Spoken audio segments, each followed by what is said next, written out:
I was in the middle of signing a $180,000 supply contract when my phone buzzed on the desk. I figured it could wait. Finished the signature, handed the papers back to the contractor, walked him out to the parking lot.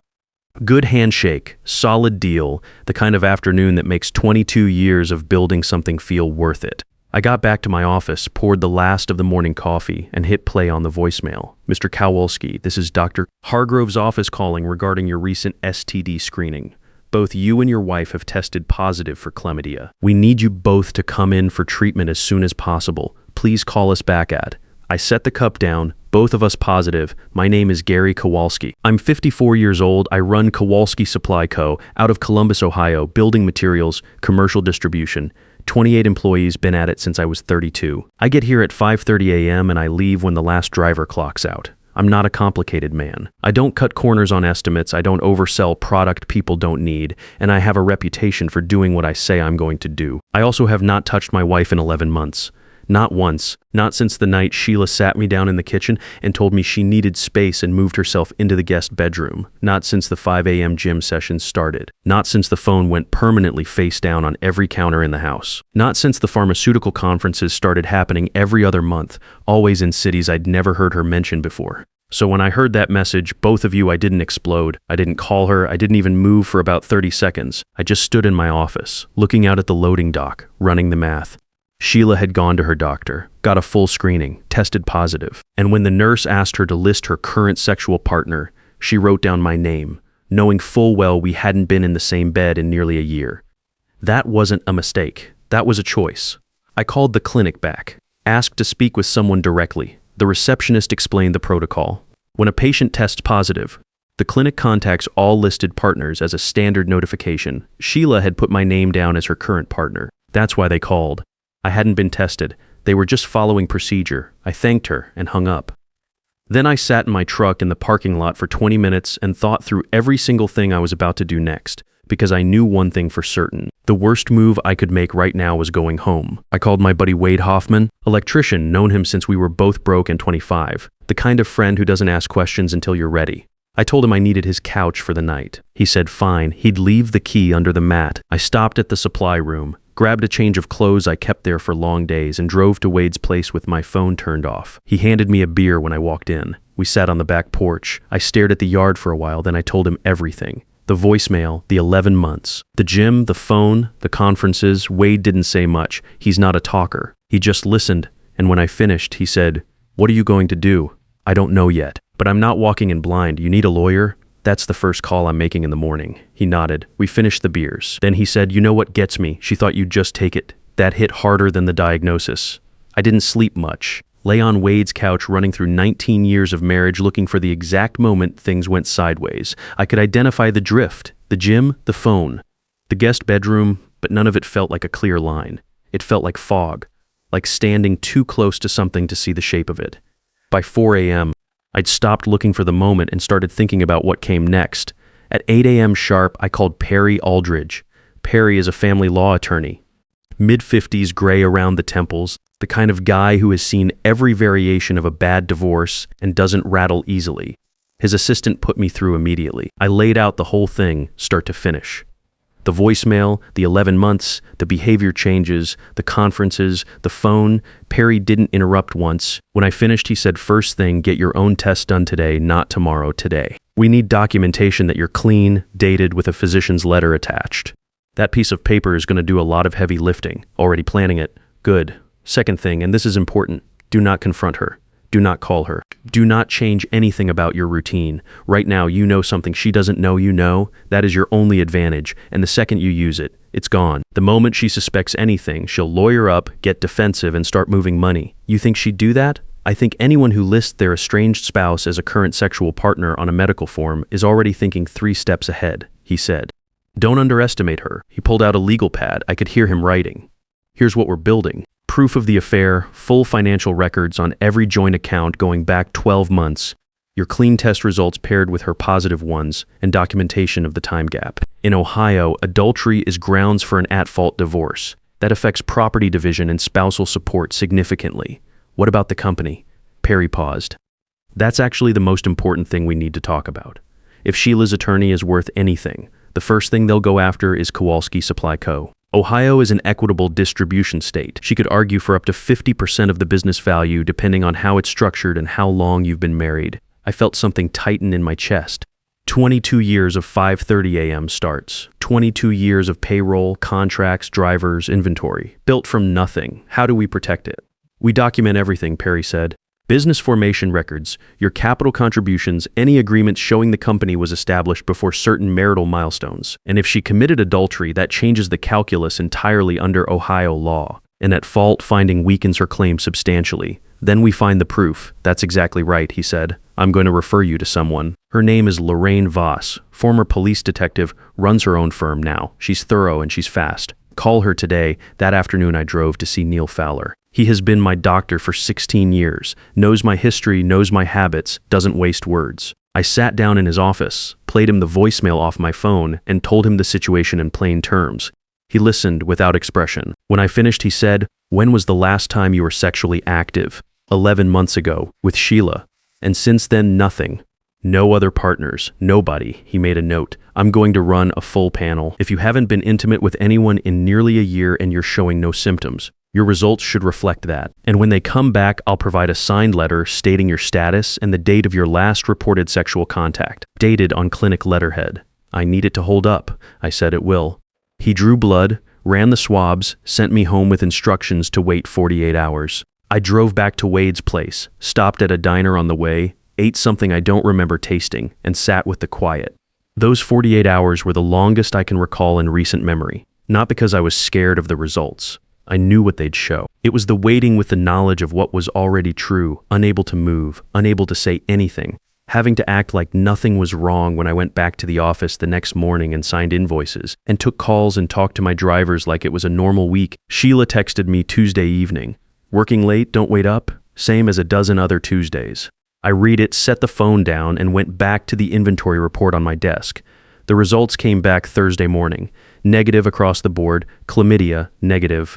Gonorrhea, negative, HIV, negative, everything clean. I sat in my truck in Neil's parking lot and read that paper 3 times. Then I called Perry. Get the letter from Fowler today, he said. Bring it to my office tomorrow, and call Lorraine Voss this afternoon. Lorraine Voss met me at a coffee shop near her office. She showed up looking like someone's favorite aunt, reading glasses on a chain, sensible jacket. Nothing about her that said former police detective. But the way she listened told the story. Still direct, no reaction to anything I said. Your attorney sent the basics, she said. Tell me what you've observed directly. I told her about Lance Decker, personal trainer at the gym Sheila had been going to since the guest bedroom situation started. I'd seen his name on her phone once, about 7 months back, when she'd left it face up by accident. A text thread. I didn't read it. At the time, I told myself it was nothing. Lorraine wrote the name down. Vehicle. She drives a company car, gray Nissan Altima. I have the plate. I gave her the number. She wrote it down without looking up. What's her weekly pattern? I walked her through it. Gym at 5 a.m., back by 7, office by 8:30. Tuesday and Thursday afternoons she blocked as client visits on the shared calendar we used to use. I hadn't looked at that calendar in months, but I still had access. Don't touch the calendar. Lorraine said, don't look at it again. Don't do anything that creates a digital footprint showing you were monitoring her. Understood? Don't change your schedule. Don't come home late to avoid her. Don't act cold. If she asks you anything, answer normally. The goal is for her to feel like nothing has changed. How long will this take? If she's running a consistent pattern, a week, maybe less. She closed her notepad. One more thing. You mentioned a personal trainer. Do you know anything else about him? How long he's been at that gym, whether he has other clients in common with your wife, anything like that. I thought about it. She mentioned the gym about 13 months ago, said she wanted to start working with a trainer. At the time, I thought nothing of it. Lorraine nodded slowly. In my experience, when someone like that enters the picture around the same time the dynamic at home starts shifting, it's rarely a coincidence. These situations usually don't start with the affair. They start with someone deciding they want a different life and then finding the person who fits that picture. I didn't say anything to that. She was probably right. Didn't make it easier to hear. I'll be in touch, she said. She picked up her coffee, stood, and left. I sat there for a few minutes after she walked out. Outside the window, Columbus was doing what it always does in November: gray sky, bare trees, people moving fast between buildings with their collars up. I watched a delivery truck turn the corner and thought about my own drivers, my own loading dock, my own 5:30 a.m. routine that had stayed exactly the same for 22 years while everything around it had apparently been shifting without my noticing. I paid the check and went back to work. Lorraine called me 9 days later. "I have what you need," she said. "Can you meet tomorrow morning?" She laid it out across the table in a conference room at Perry's office. Printed photos, time-stamped, organized by date. Sheila arrived at the gym each morning as expected, but she wasn't working out. She was meeting Lance Decker in the parking lot. They'd talk for a few minutes, leave separately, and turn up at a coffee shop 2 miles away from there. They drove to a small rental house on the east side of Columbus. "The property is leased under his name," Lorraine said. I traced it through his vehicle registration. The DMV address matched a rental listing. Her car was there every Tuesday and Thursday afternoon, consistent across all 9 days of observation. Average stay, just under 2 hours. She slid the last photo across the table. Sheila's gray Altima in the driveway, Lance's truck beside it, timestamp in the corner. Perry looked at me. "That's your foundation. But there's something else." He opened a second folder. I pulled the joint account records through pre-filing discovery prep. In Ohio, once you retain a divorce attorney, we can request joint account history going back 3 years. What I found is that over the past 8 months, Sheila made 23 separate transfers out of your household account into a personal account you're not listed on. Total amount? $14,200. I looked at the spreadsheet. Every transfer was between $400 and $800 spaced out. Irregular enough to not trigger a pattern at first glance. She was building an exit fund, Perry said. In Ohio, that qualifies as waste of marital assets. It's a separate and additional basis for the at-fault claim, and it directly affects how the court views property division. I stared at the number, $14,200, pulled out in small amounts over 8 months while I was signing contracts and running payroll and getting to the office at 5:30 every morning. "So she was planning this," I said. "For at least 8 months, Perry said, possibly longer." Perry gave me a few seconds to sit with that number before he continued.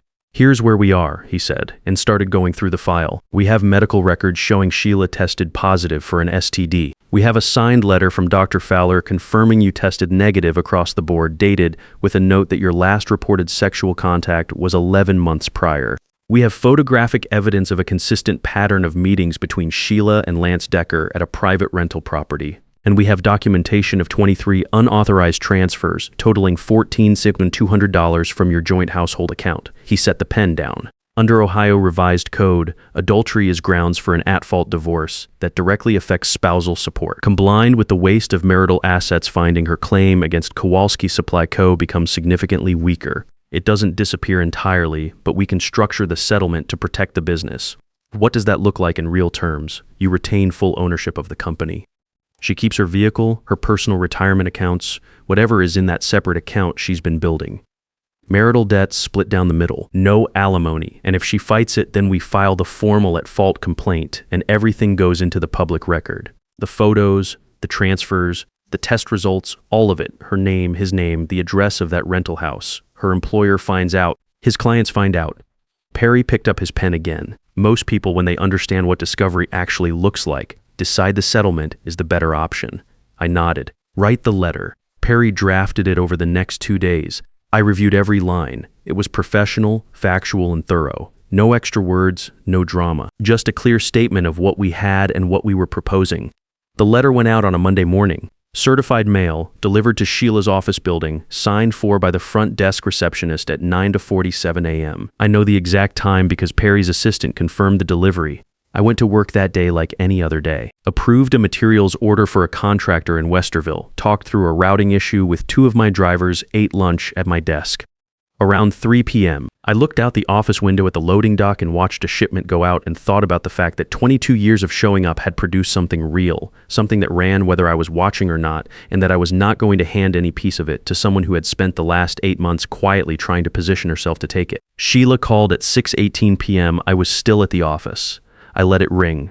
She called again at 6:24, and again at 6:31. The 4th call I picked up. "Gary," her voice was tight, "I need to talk to you about this letter, okay? This isn't what it looks like. You don't have the full picture." "I have photographs," I said. "I have bank records. I have a clean test result and a letter from my doctor." "That's a pretty complete picture." Silence on the other end. "Gary, please, we've been together for 19 years. You can't just do this. You moved into the guest bedroom 11 months ago," I said. "You told your doctor I was your current sexual partner. You transferred $14,200 out of our joint account in small amounts over 8 months. You were planning this long before I was. That's not fair. Sign the papers, Sheila. Take the settlement, because if you don't, Perry files the formal complaint, and everything we have goes into the public record. Your office, Lance's gym, all of it. She started to say something. I talked over her, not loud, just steady. I'm not angry. I'm not looking to destroy you, but I built that company for 22 years, and I'm not going to lose it because you decided you wanted a different life. Sign the papers. I hung up. She called back twice more that night. I didn't answer. The next morning, I got to the office at 5:30, same as always, poured the same bad coffee, and started going through the same stack of invoices. One of my drivers, a guy named Pete, who's been with me for 11 years, stuck his head in around 6 and said the left rear tire on truck 4 was showing low pressure. I told him to pull it in after the morning run, and we'd have a look. Normal morning, normal problems. Exactly the kind of day that reminded me what I was actually protecting. Perry called me on day 4 to say Sheila had retained an attorney. He didn't sound concerned. Her lawyer is going to probe the business valuation first, Perry said. That's standard. They'll request financial records for Kowalski Supply going back 3 to 5 years. Let them look, I said. Everything's clean. I know. I just want you prepared for it to take a few weeks. These things have a rhythm. It took 8 days total from the time she received the letter. Her attorney sent over the signed settlement agreement on a Wednesday afternoon. Perry called me while I was in the middle of a vendor meeting. I stepped out into the hallway, read the summary he gave me, and said, "Is it what we proposed?"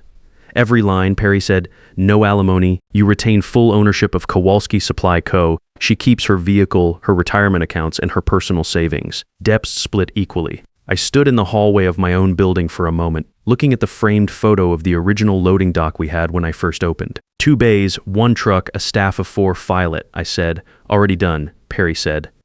The divorce was finalized 60 days after she signed. Ohio uncontested dissolution runs on a fixed timeline once both parties agree. Perry had told me that from day 1. I spent those 60 days doing what I always do. Early mornings, long days, bad coffee, invoices, contracts, driver schedules. The work didn't care about my personal life. The loading dock still needed to be cleared by 7 a.m. The vendors still needed answers by end of day. That routine, which I had kept for 22 years without thinking much about it, turned out to be the most stabilizing thing I had going. There were hard nights. I won't pretend otherwise. 19 years is a long time to share a life with someone, and even when that life had been reduced to polite exchanges over coffee and separate bedrooms, the absence of it left a gap that didn't fill quickly. I'd come home to a quiet house, eat something simple, sit with the news on low, and occasionally catch myself doing the mental math on where it all went sideways. I stopped doing that after a while. The math didn't add up to anything useful. What I focused on instead was Lance Decker. Lorraine had given me enough information to know he was married. His wife's name was Renee Decker. She taught elementary school on the west side of Columbus. From what Lorraine had observed during the 9 days of surveillance, Renee had no apparent idea what her husband was doing on Tuesday and Thursday afternoons. I thought about that for a few weeks. I wasn't sure it was my place. I wasn't sure it would help anything or just create more collateral damage in a situation that already had plenty. Then I thought about what Wade had said the first night. She thought you'd just take it.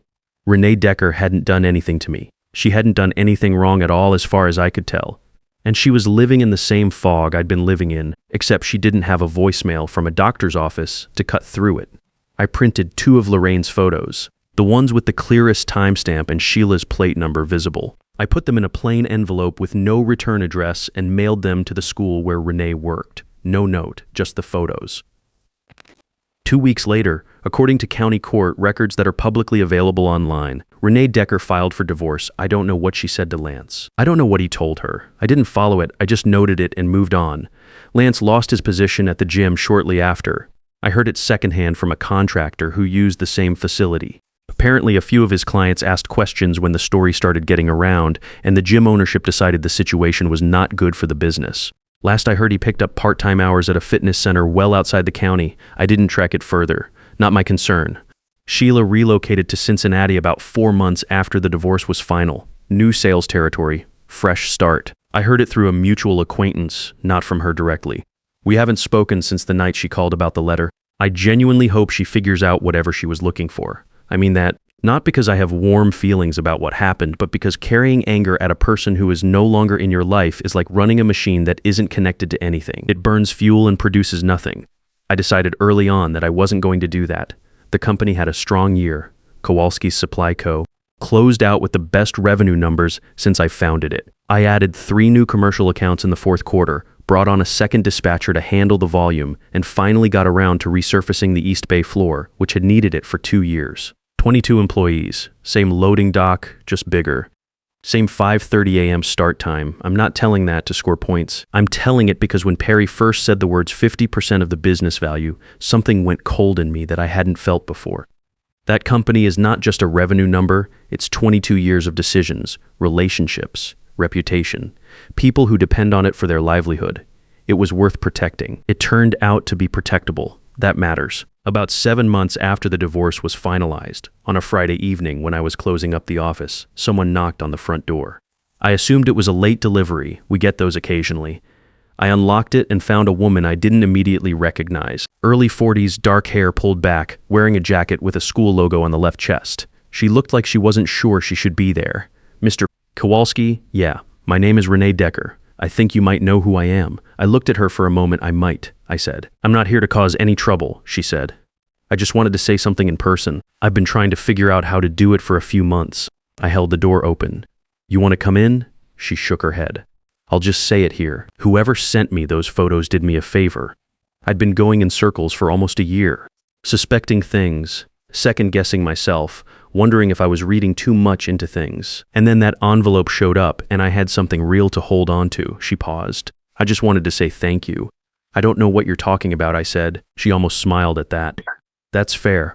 We stood in the doorway for a moment. The parking lot was quiet behind her. One of my trucks was still parked at the far end, keys in the office. Can I ask you something? She said. Go ahead.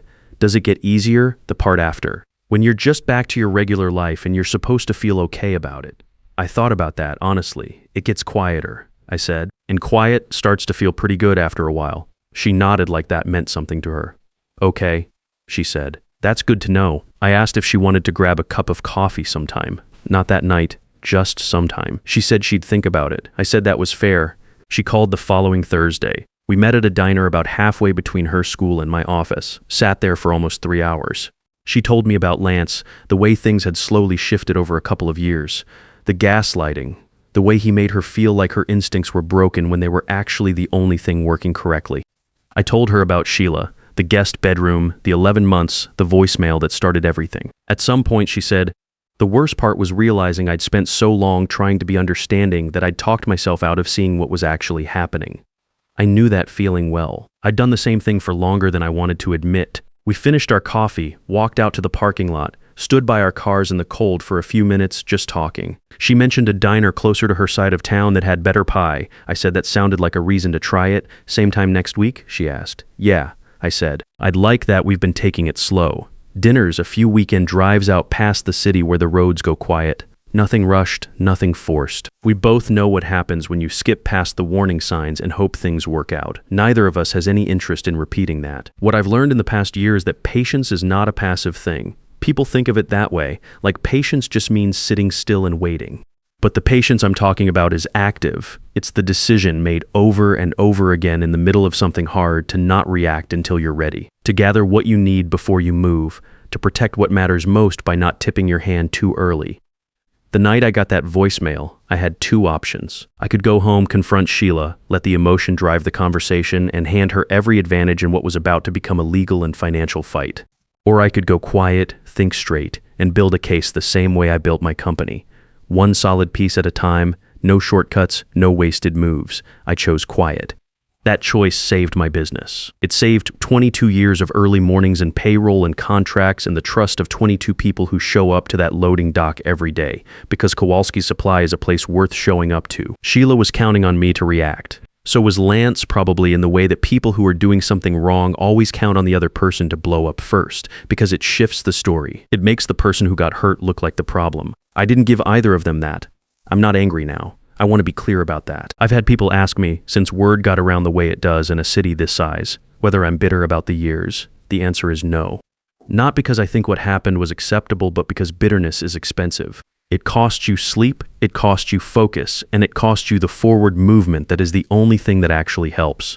The company had its best revenue year since founding.